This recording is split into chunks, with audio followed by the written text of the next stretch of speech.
Good morning, everyone. Today we will read the second part of chapter number 4 Mowgli Join the Wolf Pack. First part में हमने man said father wolf इन disgust यहाँ तक पढ़ा था. अब हम यहाँ से पढ़ाई शुरू करेंगे. By the law of the jungle no animal should kill और eat man. Law of the jungle ये कहता है कि कोई भी एनिमल किसी इंसान को नहीं मारेगा और ना ही खाएगा. The reason for this is if a man is killed, hundred of other men will come into the jungle with guns. इसका कारण यही है कि अगर कोई एनिमल एक इंसान को मारता है तब 100 इंसान आ जाते हैं, 100 आदमी आ जाते हैं जंगल में अपने गन्स को लेकर.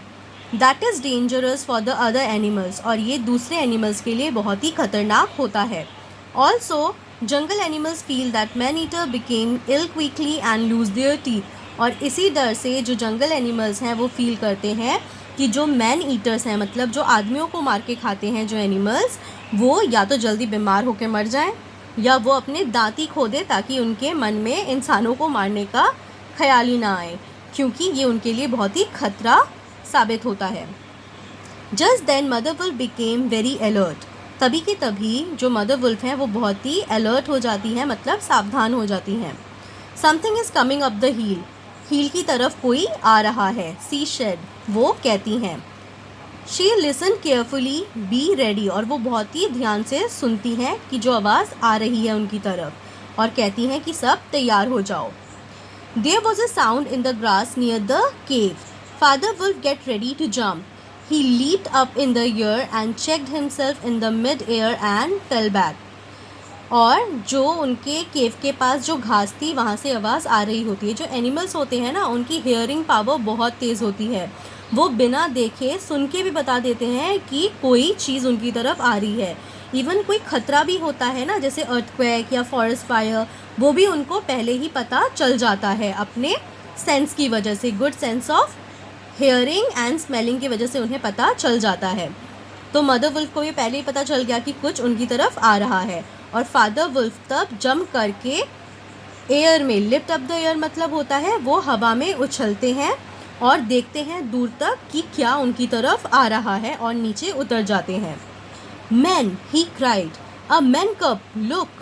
और वो कहते हैं देखो एक इंसान आ रहा है हमारी तरफ. अ मैन कब, मैन कब मतलब इंसानों का बच्चा. It was a very young baby who just had learn to walk. वो बहुत ही यंग बच्चा था. यंग बच्चा मतलब बहुत ही छोटा बच्चा था. He was a young baby, एक छोटा सा बेबी जिसने अभी सिर्फ चलना ही सीखा है. He was naked. उसके शरीर में कोई कपड़ा भी नहीं था. His big eyes showed no fear. और उसकी बड़ी बड़ी आँखों में कोई डर भी नज़र नहीं आ रहा था. Bring it here said mother wolf. Mother wolf कहती है कि उसे यहाँ ले आओ. I have never seen a man cub before. मैंने इससे पहले कभी भी इंसानों का बच्चा नहीं देखा है. Father Wolf picked up the child gently in his mouth. He was used to moving his own cubs without hurting them. His big teeth made no mark on the child's naked back. और father wolf तब क्या करते हैं, mother wolf की बात सुन के जो वो बच्चा आ रहा था उनकी तरफ, उसको अपने मुंह से पकड़ के उसको लेके आता है. और उसको इस चीज़ की आदत भी थी क्योंकि वो अपने बच्चों को भी इसी तरह से अपने मुंह से उठाकर इधर उधर ले जाया और ले आया करता था. और उसके जो बड़े बड़े टीथ थे, जो उसके बड़े बड़े दांत थे, उनका भी कोई मार्क, उनका भी कोई निशान बच्चे के पीठ पर नहीं आया था. इसी वजह से, क्योंकि उसे आता था कि किस तरह से बच्चों को एक जगह से मुंह से पकड़ के दूसरी जगह लेके जाते हैं, क्योंकि वो अपने बच्चों के साथ भी इसी तरह से करता था. How little, how hairless and how brave he is, said mother wolf as the child pushed himself in among her cubs. अरे ये तो कितना छोटा सा है. हेयरलेस मतलब इसके शरीर में बाल ही नहीं हैं. और ये कितना साहसी भी है, मदर वुल्फ कहती हैं और अपने बच्चों की तरफ पुश कर देती हैं. Something big and dark appeared at the entrance of the cave. Shere Khan's great head and shoulders block the entrance. और तभी कुछ बड़ा सा और डार्क सी चीज़ उनके केव के एंट्रेंस में मतलब जहाँ से वो लोग एंटर करते हैं, आता है. ये कौन था, ये शेर खान था. शेर खान अपना सर और अपने शोल्डर्स को एंट्रेंस में घुसाने की कोशिश करता है, जिसकी वजह से वो वहाँ पे ब्लॉक हो जाता है, क्योंकि जो केव था उसका एंट्रेंस बहुत ही छोटा सा था. What do you want? Father wolf asked the tiger angrily. Father wolf बहुत ही गुस्सा होके टाइगर से बोलते हैं कि तुम्हें क्या चाहिए. My food, said शेर Khan. A man cub came in here. Its father and mother have run away. Give it to me. मेरा खाना. एक मैन कब तुम्हारे यहाँ पर आया है, मतलब एक इंसान का बच्चा तुम्हारे यहाँ पे आया है. उसके फादर और मदर तो भाग गए हैं, तुम उसे मुझे दे दो. Father Wolf knew the mouth of the cave was too small for the tiger to enter. The wolves are free people, he said. They take orders from the head of the wolf pack and not from a cattle killer, he said. The man cub is ours. और जो father wolf थे वो जानते थे कि जो केव का मुंह है, जो केव का एंट्रेंस है, वो बहुत ही छोटा है शेर खान के अंदर आने के लिए. और वो उसे कहते हैं कि हम वुल्फ्स फ्री पीपल हैं, हमें किसी से डरने की कोई चीज़ नहीं है, हम आज़ाद लोग हैं, आज़ाद प्राणी हैं. और हम सिर्फ़ और सिर्फ अपने लीडर से ही, जो हमारा head of the wolf pack होता है, मतलब जो हमारे पैक का जो सरदार होता है, हम सिर्फ उसी से ही ऑर्डर लेते हैं. किसी कैटल किलर, मतलब जो दूसरे भेड़ बकरियों को या विलेज के जो बहुत ही मासूम प्राणी होते हैं, जिन्हें पाला जाता है, पालतू पशु, उनको जो मार के खाते हैं, हम उनकी कोई भी ऑर्डर नहीं लेते हैं. ये बच्चा हमारा है. What do you mean? said शेर खान. तब शेर खान बोलता है, ये तुम क्या कह रहे हो. Mother Wolf left the cubs and went toward him. तब मदर वुल्फ अपने बच्चों को छोड़ के, अपने कब्स को छोड़ के उसकी तरफ जाती है. I will answer you, she said. The man cub is mine. शेर Khan, mine. He will live with us and run and hunt with the wolf pack. And in the end, you hunter of little naked cubs, he will hunt you. Now go. तब जो mother wolf है वो शेर खान की तरफ जाती है और बोलती है, मैं तुम्हें आंसर करूँगी, मैं तुम्हें जवाब देती हूँ. ये इंसान का बच्चा, ये जो छोटा सा बच्चा है, ये मेरा है, मेरा, समझे. और ये हमारे साथ ही रहेगा, हमारे साथ ही भागेगा और हमारे साथ ही शिकार करेगा. और आखिर में ये तुम्हारा भी शिकार करेगा. अब चले जाओ यहाँ से. Shere Khan knew that mother wolf was dangerous if she got angry. Shere Khan जानता था कि जो मदर वुल्फ है वो बहुत ही एंग्री हो जाती है, बहुत ही फ्यूरियस हो जाती है जब बात उसके बच्चों तक आती है. और वो इस इंसान के बच्चे को भी अपना ही बच्चा समझने लगी थी.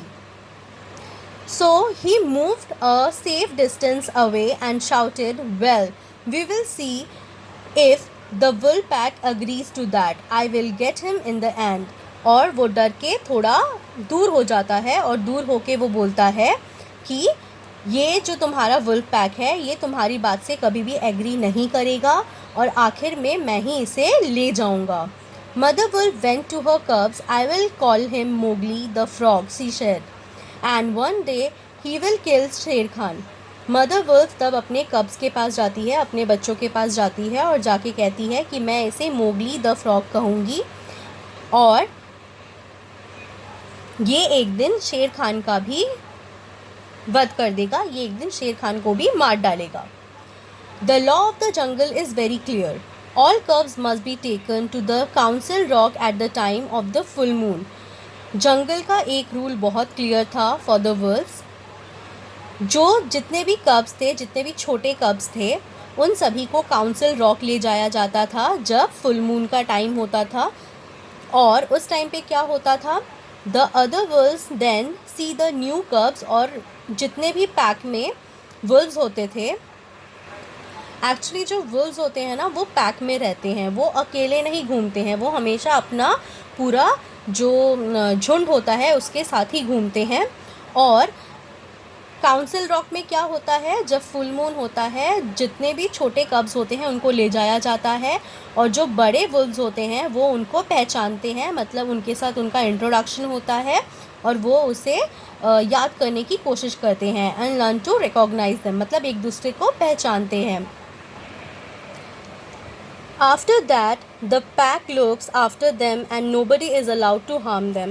और उस काउंसिल रॉक पे ले जाने के बाद फुल मून डे जिस दिन होता है उस दिन सभी पैक के जो वुल्व्स होते हैं वो नए कब्स को भी देख लेते हैं और उसके बाद वही उनकी देखभाल करते हैं। लुक आफ्टर देम मतलब उनकी देखभाल करते हैं और कोई भी उन्हें हार्म नहीं पहुंचाता, कोई भी उन्हें परेशान नहीं करता, कोई भी उन्हें नुकसान नहीं पहुंचाता।